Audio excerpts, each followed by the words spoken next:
What's going on, team? Matt here from the PT Profit Leverage and Lifestyle Show. I've got an absolute legend with me today, Mr. Chris Champion, all the way from the States. How are you today, my friend?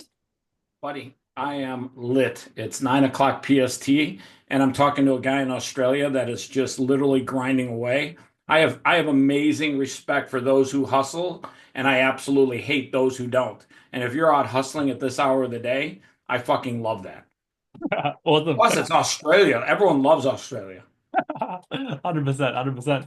Well, let's get straight into it. We've obviously had a little bit of a conversation beforehand, so I'm super pumped to get into a few of the things that we're going to talk about.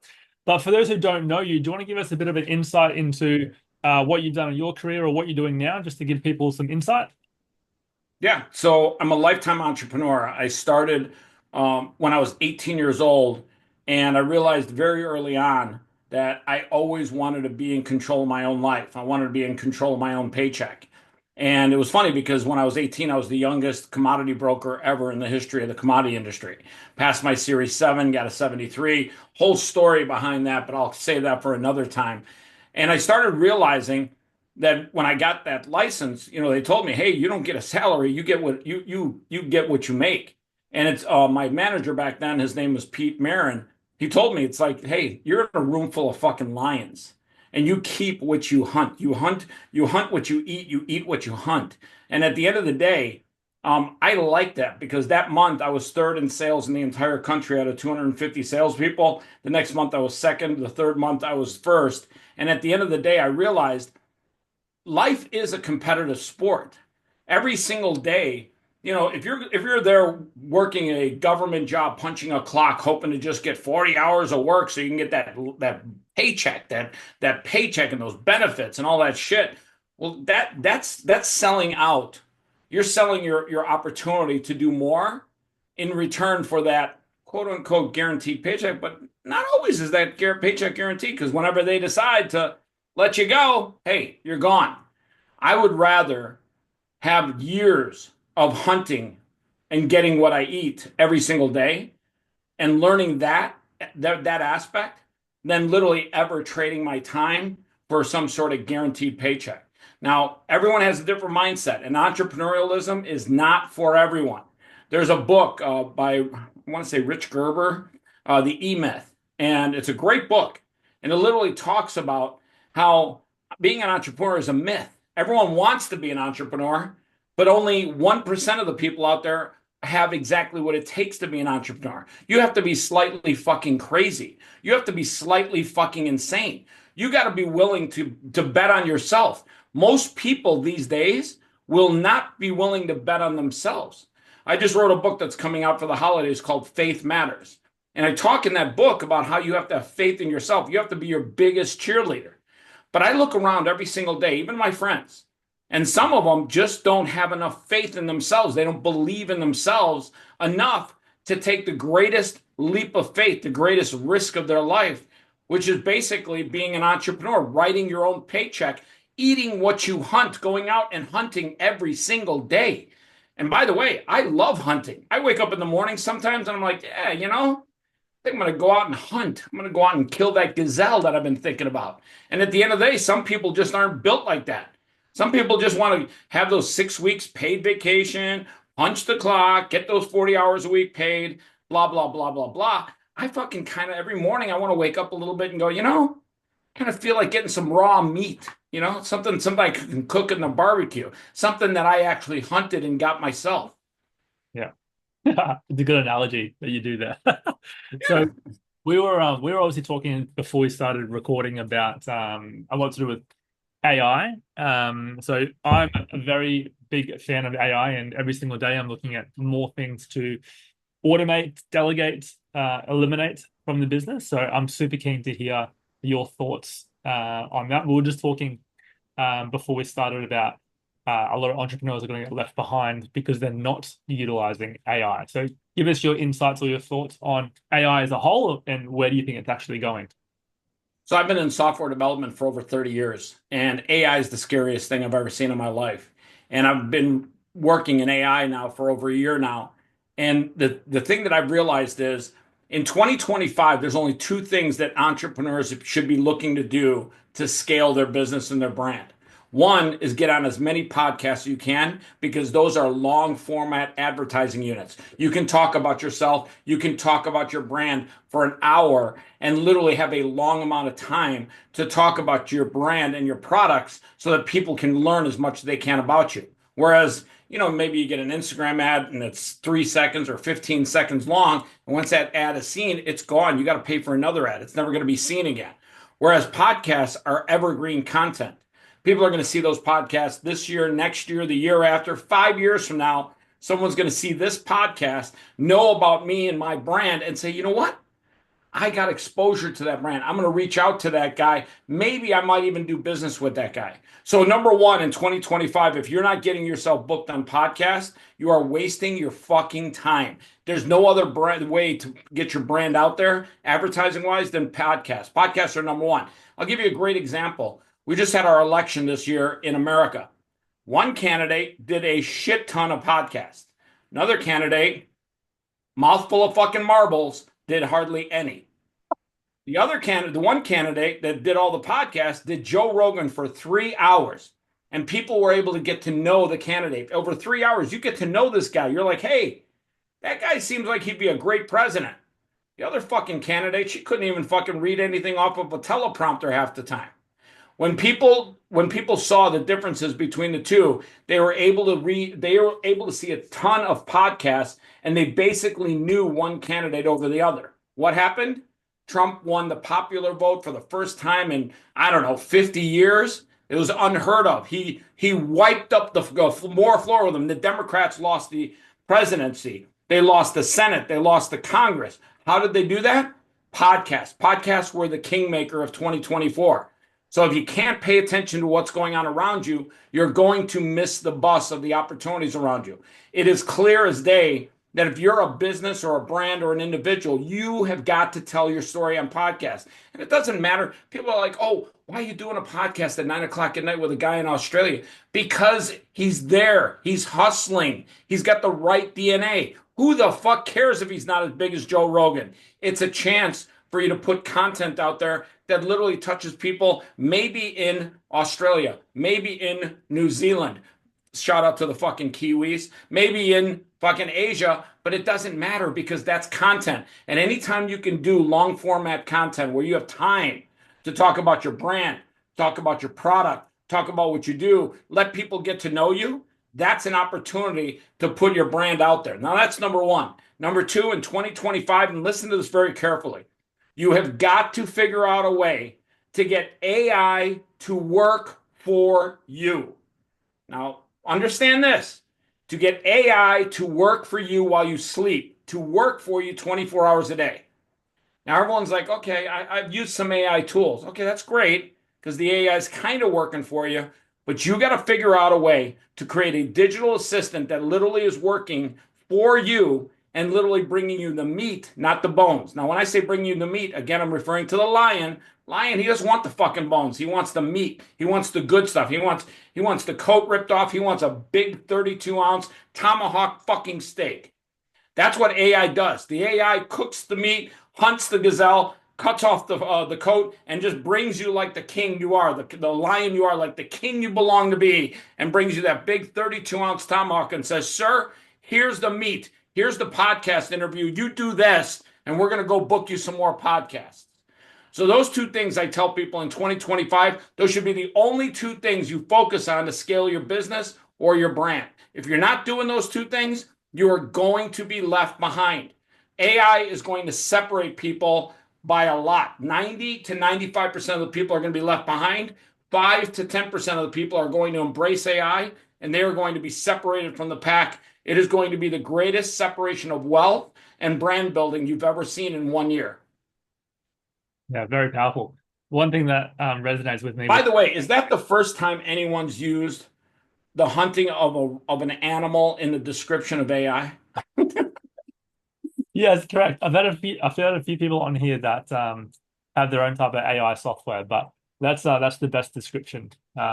I've heard. And by the way, there's a big difference between using AI software to edit your film clips or give you some answers to a legal question. That's one way to use AI, but you got to figure out a way to get AI to work for you 24 hours a day while you're sleeping. And that's called AI assistance. And that's a big difference. But you got to figure that one out because if you every single night I get 40,000 man hours of work done from an AI assistant that works for me 24 hours a day. Think about that for a second. I would have to hire a human being and they would have to work 20 years to do what my AI does in one night. If Right. that doesn't fucking scare you, it should. Because that shit is fucking scary. So let's break that down because obviously my audience is personal trainers, and a lot of people in the fitness industry are actually scared of AI as well. Um, Yes. of how much they can actually do in terms of correcting form and technique. They're writing structured training plans. What type of stuff do you think personal trainers could automate, or even the AI assist, as you said? What type of stuff could they get them to do in their business?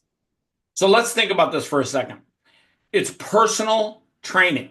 Name me three personal trainers off the top of your head that come to mind. Three big names. Um, Great question. I don't know any big names. Let's just say me, for example. Okay, so I would say David Goggins. People read his book and they consider him a way to get into great physical shape, even though he tells you, get fucking hard, man. So he gets your mind right too, but he also gets your body right. As a personal trainer, you have to build a personal brand. What you're doing right now, Matt, I'm going to take all of this interview and I'm going to chop it up and share it on my social media to my audience. Well, guess what? People are going to find out about Matt motherfucking Dart down in Australia. Well, guess what? You're building your personal brand by doing this interview, spending this hour. At the end of the day, if I'm a personal trainer, I don't care where I'm at, Australia, Las Vegas, Salt Lake City, Utah, Chicago, New York, you have to build a personal brand to separate yourself from everybody else. And there's a ton of them out there. And the way they do that is they get frequency. You should probably write that word down. Frequency. The more people see your face, the more it doesn't matter if you got a face like this. I'm bald, I got a little bit of facial hair. If you got a face like this, which probably won't be on the cover of GQ anytime soon, and people see it over and over and over again, they get used to your face, they get used to your brand, they get used to your message, they get used to the whole talking with the hands thing. And after a while, people go, hey, I know that guy. That's champion, that's champ, that's Chris. And at the end of the day, you've got to get your personal brand to stand out. And how do you do that? Frequency. People have to see clips after clips after clips after clips. And the best way to get frequency, do an hour-long interview with somebody. That can chop into 20 different clips. I guarantee you put those clips out there, do another interview, another 20, do another one, do 20 of those a month. That's 400 clips a month that people are browsing. 30-second little tic-tacs of knowledge about you. I call them tic-tacs. Because when you get 30 seconds of a clip of somebody, you're like, oh, it's a breath freshener. I like that guy. That guy talks. He talks with his hands. I like that. And people want tic tacs of knowledge. They want tic tacs of introductions. Yeah. One thing that stands out is I've been doing this recently as well about the content creation. Like I started my podcast only would have been about 11 months now. And I've got so many clients from the podcast because they binge the content. They just go episode after episode after episode after episode after episode, and it obviously builds trust and likability. And then I become the authority in the industry. So Yeah. I completely agree with what And you. and after 11 months, how many clips are there of you doing an interview? I bet you there's at least 1,000, maybe 2,000. Yeah, so many, too many to count. So much. So there's like 2,000 tic tacs where people can take a tic tac and literally get a breath of fresh air of content from you. And then they can go, hey, I know that guy. That's that guy, Matt from Australia, Matt Dart. Mhm. Completely agree. So what about the AI assist that you're talking about there? Um, where does someone start? Because a lot of personal trainers are only just starting to use AI. So where do people start when they're wanting to start to integrate AI into their business? So my company, Champion Experiences, we've set up a managed services where we literally give them somebody that helps set up the AI assistants. And we literally create an AI clone of them digitally so that we literally have the AI work on their behalf. It's kind of scary. It's insanely scary, the shit we're doing. And we give them a human being as an interval so that they have a managed service. Because some people, they're a little scared to do this stuff on their own. So if they've got somebody they can ask questions for, or how do I do this, or should I do TikTok, or should I do Instagram, or should I connect all my stuff? So what we do is we give them a managed service so that we can walk them through it, and then literally be there for them at a beck and call. So what type of stuff are they doing there? When you say AI assist, are they responding to, or they're doing social media? Are they doing calls? Are they doing messages in DMs or what? No, the one thing that we've got the AI doing very well is we get our clients connected and introduced to podcasts that fit their target audience.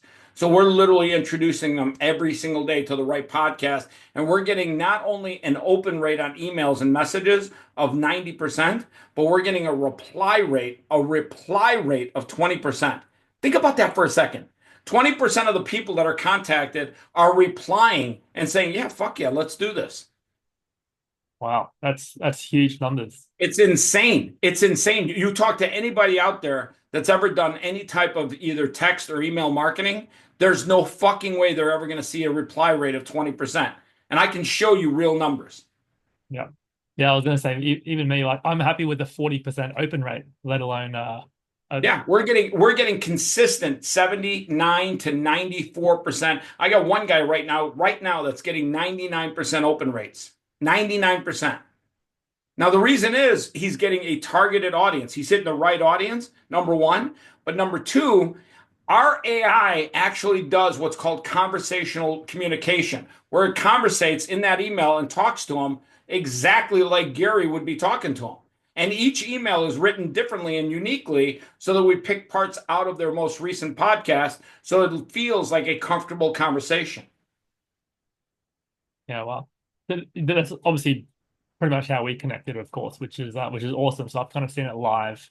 I hate to tell you, I actually didn't listen to your podcast. It was a digital version of me, but from what my AI assistants told me, he said that shit was fucking amazing. No, I appreciate that. That's obviously good that I made the cut, which is good. Well, you replied. And here's the crazy thing. You're one of 20% of the people that I reach out to that reply. Now think about that for a second. 1 in 5 people, 4 don't reply, 1 in 5 replies.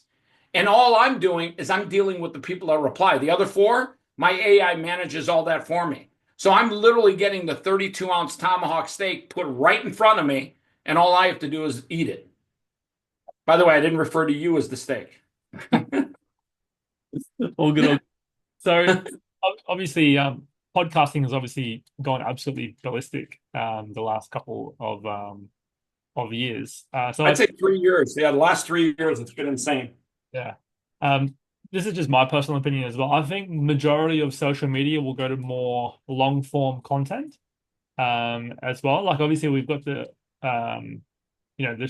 really short form like TikTok and Instagram Reels and stuff to grab people's attention. But I think more and more people are enjoying the long form content and just to actually get to know someone during that time. Because as you said before at the start, if you spend, I watched the Trump podcast with Joe Rogan.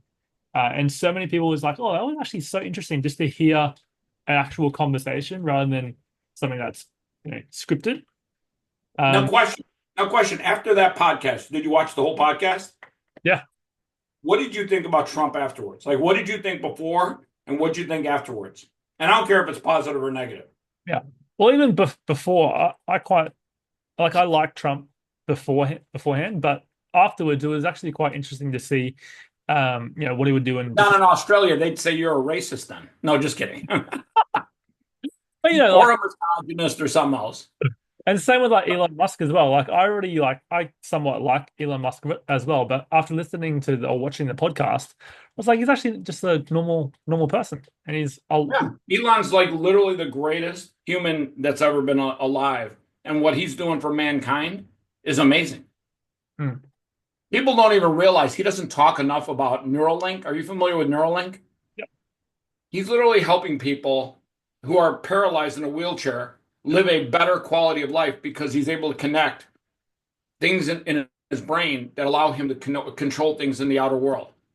Yeah, it's crazy. And like he'll I can't remember what they call it. I think it's Optimus, the robot, just to help everyone in everyday life. as well. Buddy, I went to that event up in San Jose, and I got to tell you, those robots were insane. Like they'd have conversations with you, and you'd be like, "Okay, this shit's unbelievable." Yeah. No, it's pretty crazy where the world's going to go in the even probably in the next 5 years. I reckon it's going to be pretty. I don't think it's, I don't think it's 5 years. I tell people I think it's like 1 year. Watch. AI is like, you ever play Pac-Man? Yeah. Awesome. AI is like the fucking Pac-Man. It's just fucking eating up data. It's growing at an insane pace. Yeah. Yeah. Well, let's talk. Like, I know obviously it's going to be pretty massive changes in 1 year, but where do you kind of see it going in like 3 to 5 years, for example? Where do you kind of see it going? I mean, I think we're in 3 years, we're living in the future, and we've got, I'm not kidding you, we've got robots everywhere. They're doing jobs, and I think it's almost going to be scary because if we don't figure out how to take care of 90% of mankind, I mean, we're going to see a big displacement of wealth.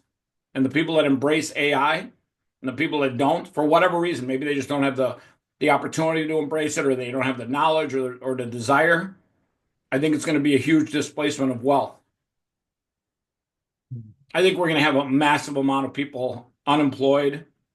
I think we're going to have a massive amount of people homeless if we don't address that one critical component of AI, because AI will take over every job. Lawyers will be out of work. Granted, who cares? You know, they're lawyers. Love it. I agree. Because Elon was talking about like a universal income type of thing, as like a base level of income because of how quickly AI can take jobs and Yeah, and that's going to have to happen. Like, I don't know how they're going to do it, but that's going to have to happen. yeah, yeah, pretty scary stuff. Like even the robot taxis and stuff that Tesla's making or Elon's making, I think are going to be Well, here next year. let's, let's agree. If you're an Uber driver, you got like about 12 months before some robot's driving your car. Yeah, yeah, and so many people obviously rely on Uber Eats and that type of stuff, but pretty scary stuff. Yeah.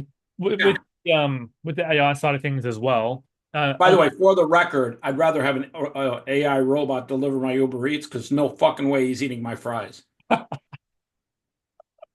Too true, too true.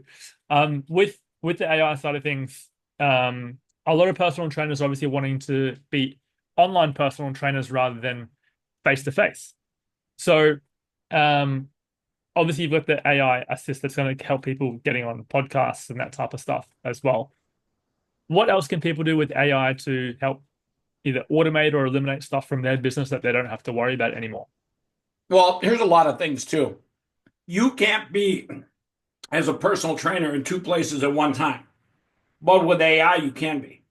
And that's the beauty is we're building conversational AI assistants for individuals, and those same tools can be used for personal training. I mean, I'm building AI assistants right now that are literally exactly like the client that we're building it for. They talk like them, they think like them, they reply like them. It's insane. Yeah, well. So how does that even work? Like how do you actually build that type of stuff? All through Um, software in coding, I would imagine. yeah, so you have to extract a lot of information and data about a human being. But the nice thing is most human beings have social media, so you can literally take an AI and you can create a clone of that person's digital footprint on the internet or on social media and let the AI consume that. And over time, the AI is going to realize, hey, I'm a fucking Chicago Bears fan, even though I hate the fucking ownership. The AI is going to know that I swear every third word. After a while, the AI is going to consume all my social media and realize these are parts of my personality that it's going to embrace. Oh, well. What about all these people that are trying not to, or they're trying to avoid AI, or they're trying to go under the radar type of thing? Do Well, you think that's even possible anymore? it's definitely possible, and there's going to be people that want to live out, off the radar, off the grid, and I respect those people. I respect everyone have their own freedom, but you can't run away from AI. AI is already out of the box, and some people are using it nefariously, and there's some people that aren't telling you that AI is pretty scary. Mankind is going to change a lot in the next year. Yeah. I mean, you're going to have robots picking fields of crops instead of human being pretty soon. Why? Because they can pick more blueberries than a human being, and they can make sure the blueberries don't get dented. You're going to have robots working inside of homes. You're going to have robots working inside of hospitals. I mean, it's just fact. You're going to have robots picking you up at your house, and it's not going to be an Uber driver. Shout out to all the Uber drivers. Hate to say this, but you guys better figure out something else. It's not going to be long before you're replaced. Yeah. And the guy that's eating my French fries, fuck you. I'm going to get a robot to deliver those. Sounds like it's happened a couple of times. I'm pretty sure because I've seen the clips on Instagram, and I know the guy like opens it up and he makes sure he opens it up slightly and reaches in there. He's like, ah, they're like, oh. Why? Which, by the way, just so you know, guys, if you're ordering Uber Eats, tip in advance because they probably won't eat your food. Yeah, good point. Good point. So, what about where do you see podcasts going then? Because obviously, podcasts, everyone's kind of jumping on board the trend of podcasts. I call podcasting the kingmaker. Either you get into it and start having conversations. I look at podcasting as a way for me to literally say, hey, I want to get to know this guy for an hour, so let me get on his calendar. And when we're talking, let's let the whole world in on the conversation. So I think podcasting is the new way of building your network of relationships. I call it the kingmaker because if you look at the podcasting that we had in 2024, it literally helped elect our president in America. Mm. Shout out to Trumpy and Barron. Barron, way to go. You got him on the right podcast. Shout out to Joe Rogan. You're the kingmaker. Too true.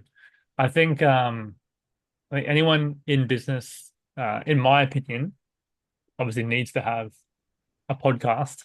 I was tossing up starting a podcast for so long as well. It took me so long to actually start. But once I actually started it, I got so much good feedback. And even to this day, I still get really good feedback. So I think like for anyone wanting to build a proper brand or personal brand business, it's one of the fastest ways to get your name out there, have conversations, and as you said, build your network as well.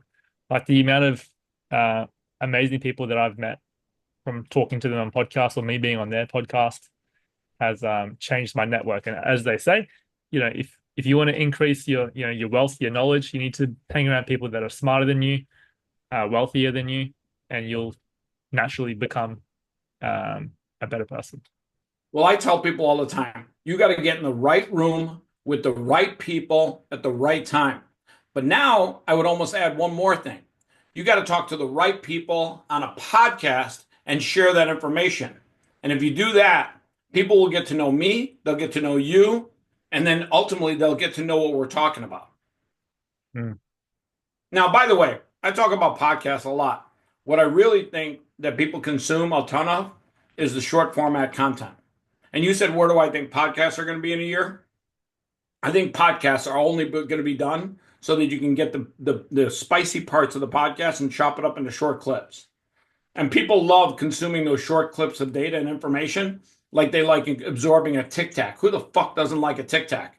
When you get a Tic Tac, you're like, oh, that one's good. And then fresh breath, and you're like, fresh breath. And that's what those clips are, is basically a Tic Tac of information about two parties, two people. Yeah, it makes so much sense. Like I've recently changed my nurturing sequence, I suppose you would call it, to exactly that. Small bite-sized content from the podcast to then get them to, if they want, they can binge the podcast, of course, but short 20-second, 30-second clips that are the golden nuggets from the podcast episode. And if that's what's resonating with them, then of course they can watch the full episode. But I'm also sending them to other bits of content, YouTube, TikTok, Instagram, Facebook, X. You just funnel people to all these types of. By the way, my biggest platform that I'm focusing the most time on is X. I think what Elon's doing, never, ever bet against that man. That man is a winner every single fucking time. Shout out to Elon. By the way, whatever clips you make out of this, we're going to fucking tag Elon, Trumpy, the whole 9 yards. This thing's going to get tagged like crazy. I'm actually, because if you think X is the bomb, I'm actually not using X that much at the moment. So, give me your thoughts. Why do you think? Well, think about this for a second. Based on certain thresholds, he's paying 100% of all the commissions to the creators right now. So if I'm a creator, why would I take 20% from YouTube, granted it's a bigger audience, or put all my efforts into Instagram where the Nazis at Meta might actually ban my account if I say something, and I can have free speech and get 100% of the ad revenue that he shares with the creators. I think what Elon's building at X is going to be amazing. Yeah. Just to clarify, because I'm not 100% all over the revenue streams on the platforms. So you're saying 100% of, obviously YouTube takes a cut, so you get 20%. Yeah. You're saying on X it's 100%. Yep. Yeah, wow. I mean, unless they change it anytime recently, which I don't think they have. By the way, you said binging. Shout out to the people that make these whole cashews. They're unsalted. This shit is the bomb. You've been munching all night on those ones? Oh my God. Like I gotta tell you, I don't know what it is about cashews, but they're like my favorite nut. Them and macadamia. I'm actually not a big fan of nuts, to be honest. I mean, right here in Australia, it's quarter to 4 in the afternoon, so I'm not quite hungry just yet. But late at How night, come there's no fucking kangaroos tapping on your glass over there or some koala bears? I live too close to like I'm in Brisbane, so I mean we do have a fair few kangaroos, but they're in the outer suburbs. So when I play golf, there's kangaroos on the golf course just hanging around. We go play golf in Florida by Doral, Trump's golf course, and you got alligators, and Yeah, not even small ones, like big ones too. big alligators jumping out in your ball. Yeah, I will tell you a funny story. I'm not a big golfer, but I went to play golf one time. I drove the fuck out of the ball one time throughout the day, and we're literally looking for my ball, and there's a duck. This was in Illinois.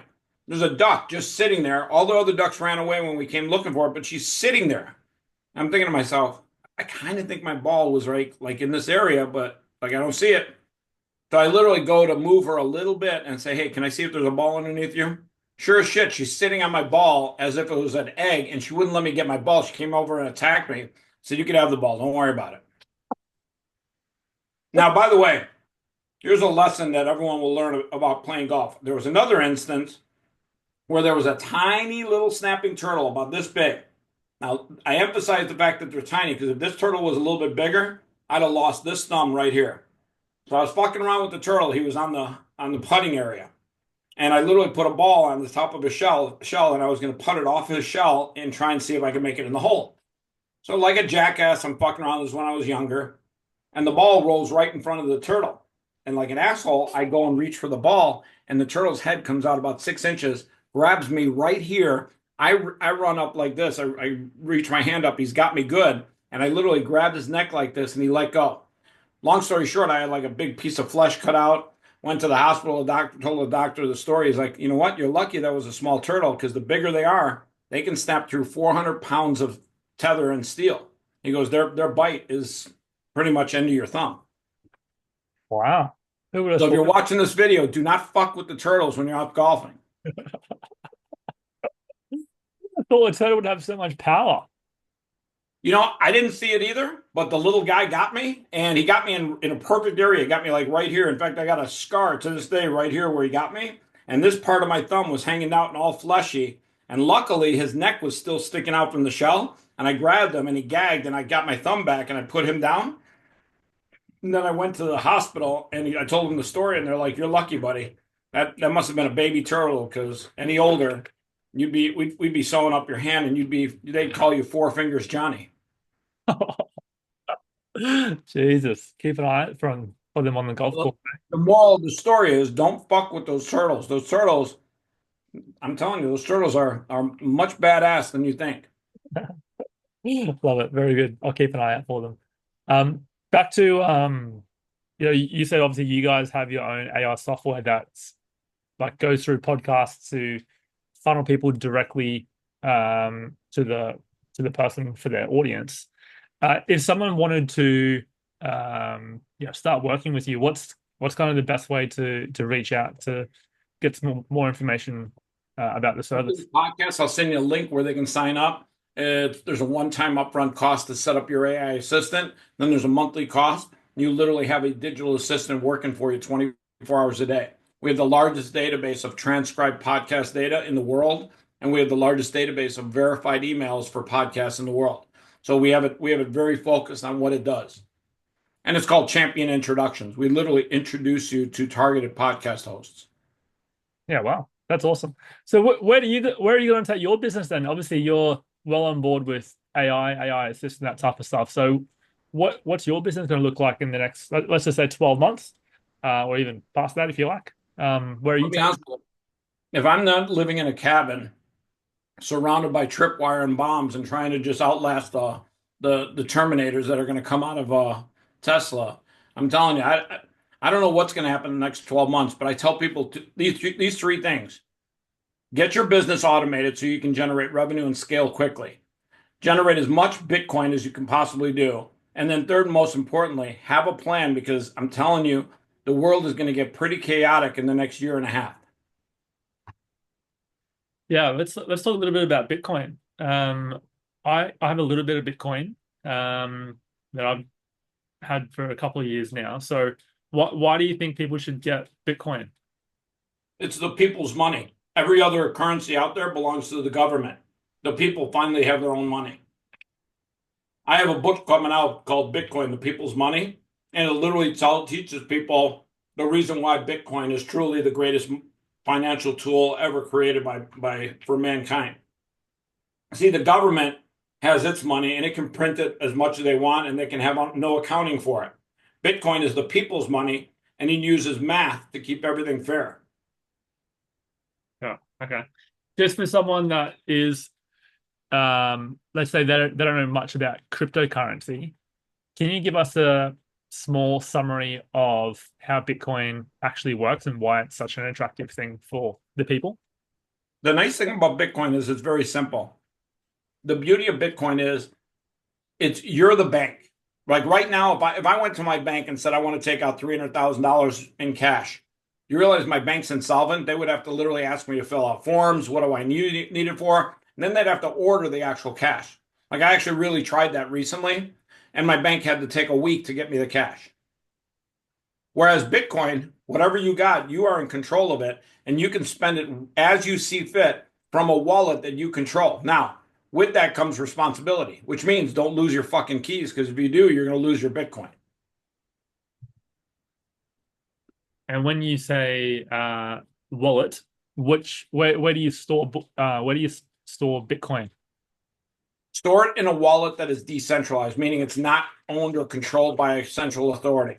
If a central authority has your Bitcoin, you don't have it. Not your wallet, not your keys, not your Bitcoin. Yeah. Okay. Gotcha. Because I saw Trump's all for Bitcoin. I saw that the other day.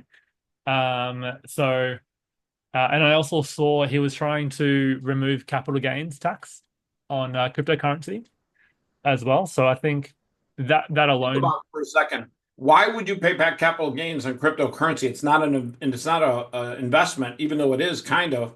It's a currency. It's a cryptocurrency. There's no capital gains on the US dollar. Granted, there is no capital gains because it goes down in value. Literally, the dollar, what it bought 20 years ago and what it buys today is 95% less. yeah, that's true. So yeah, And by it's the way, that's not just the US dollar. That covers the UK, Australian dollar, anything that a politician is allowed to be economically in charge of. Let's agree one thing. Politicians are two things: illiterate and corrupt. In most cases, both. yeah, yeah, it's very cool, very cool.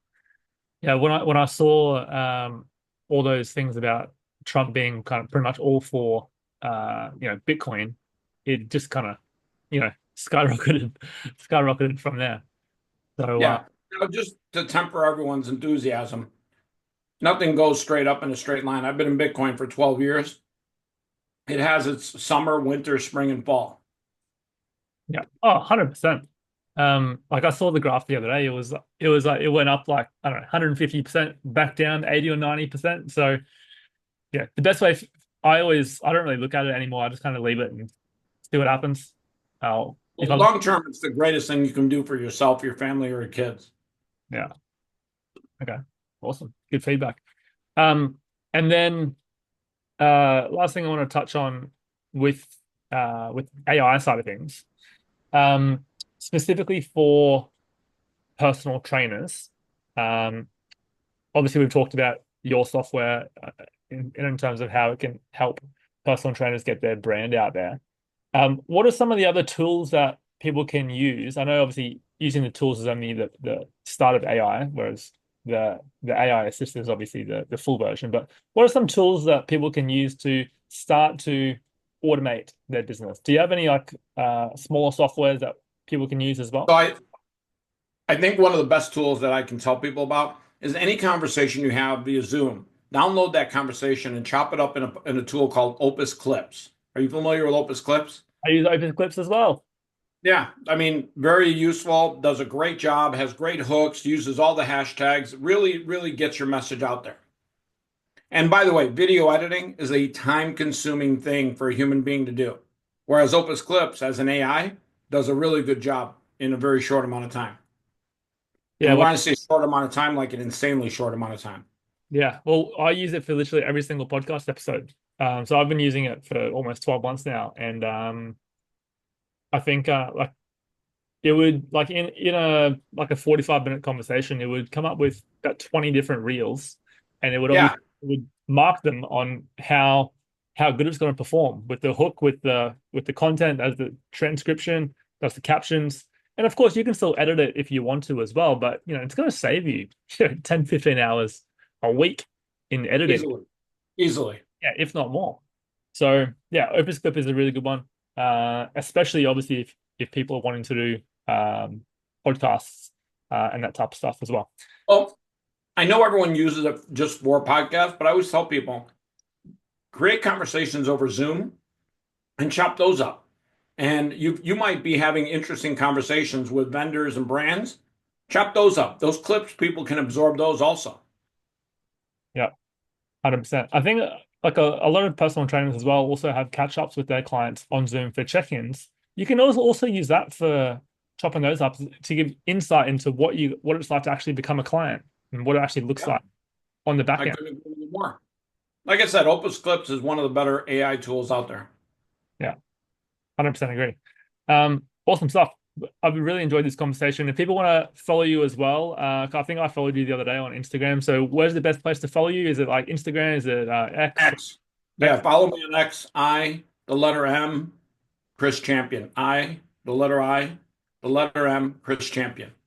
Yeah. Okay. I'll If you can't spell champion, it's spelled like champion.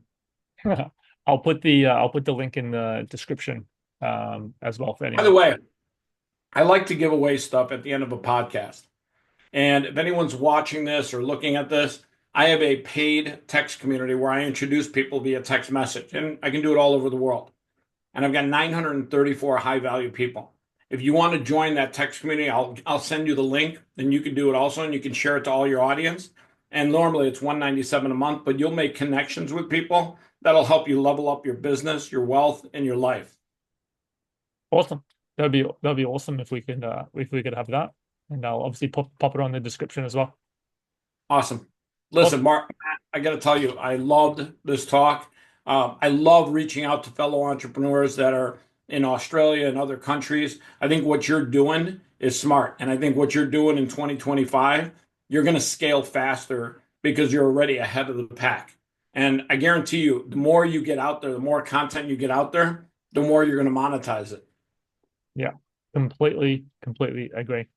And I think I'll be honest with you, check out X because when you see it takes a while to monetize X, but when you get there, it's worth every penny. And yeah. what they're building is really amazing. Yeah, I think like, as you said before, with Elon, anything that Elon is involved with generally is for the Just right. bet on him. Yeah. The guy just doesn't lose. Have you read his book, by the way? His No, which book? one with Walter Isaacson, where he followed him around for a couple of years. It goes into a fair bit of detail on like the failures that he had, which to be fair wasn't that many. But of course, everyone has some failures when they're in business. But it goes through like all the stuff with PayPal, how he started that, starting SpaceX, starting Tesla. Super interesting. Just kind of being a fly on the wall when he was going through all that stuff. Um, but yeah, highly recommend if you haven't read that book just yet. It's a pretty big book. I think it's like 600-700 pages. But well worth it when learning from the I master. think Elon has let people know who he is. He's been very transparent, and I think one of the best things about him as a human being is he's putting humanity first. You look at other people that are successful, they're not putting humanity first. They're putting either their company or their personal brand or their money first. Elon and everything he's doing is putting humanity first, and that I respect. By the way, Elon, if you're watching this video, we're going to talk one day. We're going to do an interview. We're going to chop it up. You just don't know it yet, but it's going to happen. Amen. Amen. By the way, just for the record, Bill Gates, if you're watching this, we're never fucking going to talk. You're just a weird motherfucker. Not a fan of Bill Gates. Not a fan. He's a parasite on mankind. I'm pretty sure his wife, if she could spill the beans on him, would say that he worships Satan on a daily basis and he's trying to figure out new and improved ways. See, Bill Gates moved my fucking camera. We It, talk about it it in the just, hand of the Satan himself moves the camera just so we don't talk about Bill Gates. But I'm pretty sure that guy's the most evil plant. Him and George Soros, they're running neck and neck for the people that worship Satan the most. yeah. Yeah. I don't know enough about those two people to comment. Listen, don't worry about it. I'll say all the dangerous words so they never take you off the air. But I'm going to tell you right now, if you just read a little bit about what Bill Gates is involved in, everything he's involved in is designed to knock off and kill humanity. In fact, he stood in front of an audience and said, "I want to lower the global population." Well, how the fuck do you do that? You kill humanity, you kill people. So that guy's goal in life is to kill people. And by the way, you can prove me wrong if you want, but there's actual video of the guy saying, "I want to lower the global population." The only way you do that is to kill people. You kill babies, you kill people in the Congo, you release viruses. Not saying you did it, Bill, but you probably did. At the end of the day, that guy wants to kill humanity. Prove me wrong. I could be wrong. Probably not. Awesome. Thank you so much for the conversation. It's been great fun. Yeah, we got some good juicy bits there. Oh yeah, definitely. Thanks again.